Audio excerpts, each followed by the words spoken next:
Однажды коллеги показали мне видео. Боевиков окружили в пустыне, готовился штурм. И я тогда сказал вслух: хорошо, что они в палатке, хотя бы не завалят обломками, и тела можно будет опознать. И это была не просто шутка. Я бывший сотрудник второй службы ФСБ и расскажу не про методы работы, а про то, что происходит с эмоциями человека, который годами занимается контртерроризмом, а потом политической оппозицией и политическим экстремизмом. И почему это невозможно оставить на службе, когда возвращаешься домой? Начну с того, что почти никогда не рассказывают, когда говорят о работе спецслужб, о содержании самой работы. Моим основным направлением была борьба с терроризмом и политическим экстремизмом. Это не абстрактная формулировка из должностной инструкции, это, в числе прочего, регулярный просмотр материалов. Видео, где боевики совершают казни, документируют собственные действия. Это часть службы. Анализировать, идентифицировать и извлекать из этого оперативную информацию. Отдельная категория — контакт при задержании, когда террористы оказывают сопротивление, и в ходе самого контакта это превращается в их ликвидацию. Это тоже часть направления, когда речь идет о реальном противодействии терроризму, а не о кабинетной аналитике. Сохранить в себе при этом эмпатию, регулярно пропуская через себя подобный материал, физически невозможно. Не потому, что ты плохой человек, потому что психика не может держать полную эмоциональную вовлеченность постоянно. И она сама без твоего сознательного решения начинает отключать эту функцию, потому что иначе работать на этом направлении просто невозможно. Однажды я пошутил про тело, которое можно будет опознать. Это не единичный случай и не бессердечность. Это понятная закономерность. Профессиональный черный юмор в такой среде — это не проявление бессердечности. Это способ психики выпустить давление от того, с чем работаешь, не разрушившись при этом полностью. Коллеги показывают видео с окруженными боевиками в палатках в пустыне, и вместо ужаса ты автоматически считаешь: ладно, хоть не в зданиях засели, и тела можно будет опознать, значит, работа по идентификации не будет сложной. Не потому, что тебе все равно на смерть, потому что если разрешить себе почувствовать это каждый раз в полную силу эмоций, работать станет невозможно. Это встречается у врачей скорой помощи, у патологоанатомов, у военных медиков, у всех, кто регулярно сталкивается со смертью как с рабочим моментом. У сотрудников спецслужб это работает точно так же, только сама природа работы часто добавляет еще то, что смерть не случайность, с которой ты имеешь дело, а иногда прямой результат ваших собственных оперативных действий. Когда меня перевели с направления по терроризму на работу против политического экстремизма, я тогда думал, на самом деле, что будет намного легче. Оказалось иначе. Здесь нет, конечно, казни на видео и нет ликвидации при задержании.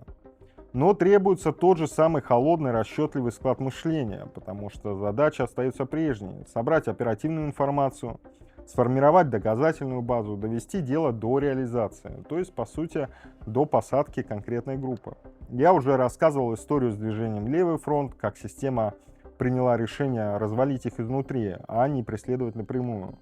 Что я не показал раньше, как выглядит моя собственная реакция на подобные задачи изнутри, а не факт из прошлого. Задача ставится, и ты отвечаешь не эмоцией, а одним из нескольких вариантов: принято, реализуемо, нереализуемо, и все. Человек, судьбу которого эта задача в конкретном счете затрагивает, в этой формуле не участвует вообще, абсолютно.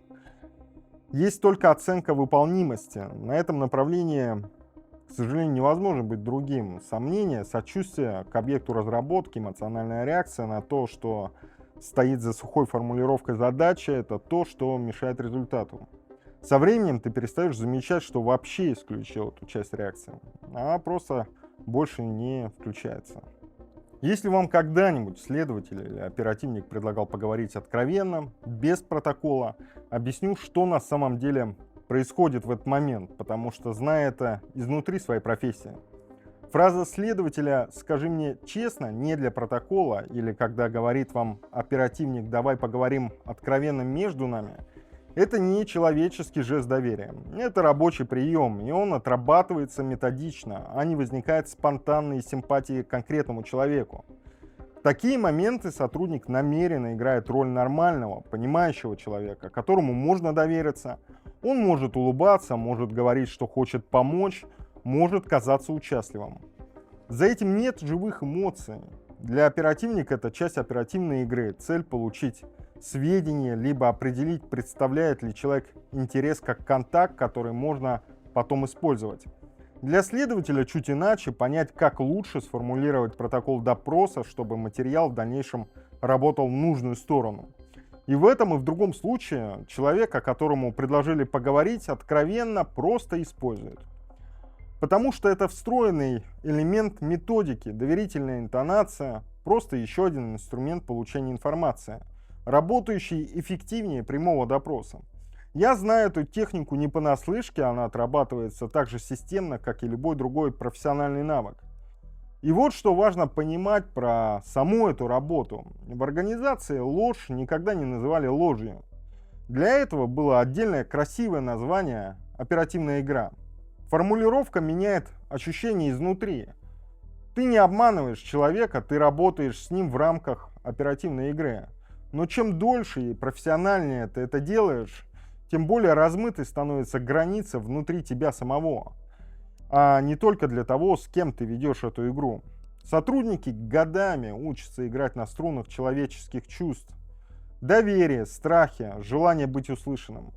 Используя их как инструмент. И со временем сам перестаешь четко видеть, где заканчивается оперативная игра, а начинается то, что ты на самом деле думаешь. Мы так хорошо учимся врать на этой службе, что порой сами уже не понимаем, где правда, а где ложь, которую сами же сконструировали. Схожие вещи описывают и другие бывшие сотрудники ФСБ. Анонимно, но публично, в рамках разговора с журналистами.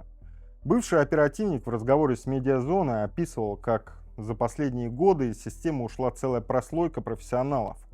Тех, кому было действительно интересно само дело, кто умел кропотливо собирать доказательства и доводить их до суда, не срезая при этом углы.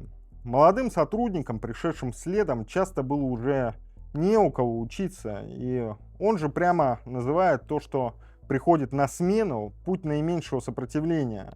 Вместо полугода работы над доказательной базой стало проще довести дело до особого порядка, когда обвиняемый признает вину, а суд просто не исследует доказательства, к сожалению, по существу. Он же формулирует главный критерий эффективности своей бывшей работы без всяких иллюзий. Важно, что есть приговор, значит, ты работал не зря. Не то, насколько справедлив приговор, просто факт его существования. Другие действующие на тот момент сотрудники, тоже говорившие с «Медиазоны» анонимно, описывали механизм, который я застал, собственно, изнутри сам. Постоянный неформальный контроль друг за другом. Обычный разговор за столом, случайно оброненная фраза о планах или сомнениях, и через день-два об этом уже знает начальство и руководство. А собеседник, которому ты доверился, твой коллега, оказывается тем самым источником информации. Есть еще одна деталь, которую я нахожу особенно точной. Система защищает свою агентуру почти при любых обстоятельствах, но по возможности. И не потому, что заботится о конкретном человеке, а потому, что раскрытие одного источника ставит под сомнение весь принцип конфиденциальности, на котором держится вся агентурная работа в целом. Это не забота о людях, это забота от собственной работоспособности, как структуры. Я привожу эти слова не как замену собственному опыту, а как подтверждение того, что я описываю в этом видео. Не способность одного человека и не преувеличение, а закономерность, которая независимо друг от друга видят разные люди, прошедшие через похожую систему. Самое неудобное признание в этом видео то, что рабочее мышление не выключается, когда ты приходишь домой. На службе ты годами тренируешь себя думать не эмоциями, а конкретными рабочими вопросами. Реализуемо это или нет? Сколько это будет стоить? Какая в этом выгода? Кто стоит за тем или иным интересом? Какая у этого конечная цель? Оценка человека или ситуации сводится к одному и тому же набору вопросов. Этот объект друг или враг?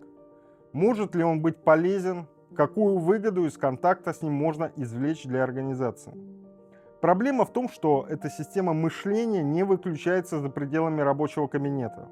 Ты приходишь домой и продолжаешь на автомате раскладывать людей и ситуации через ту же рамку.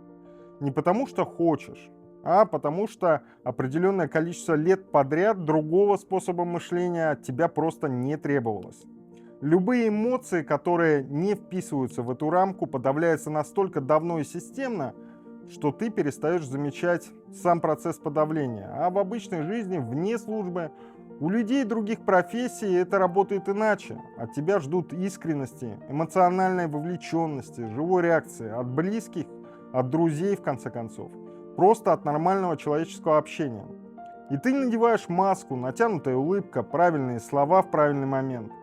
Но взгляд остается прежним, тем же тяжелым, оценивающим, что и на службе. Маску видно не по словам, ее видно по глазам, которые не меняются, что бы ты ни говорил вслух.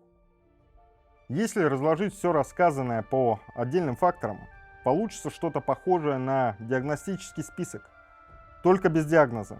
Потому что я не психолог и не буду ставить его самому себе или другим сотрудникам. Циничность.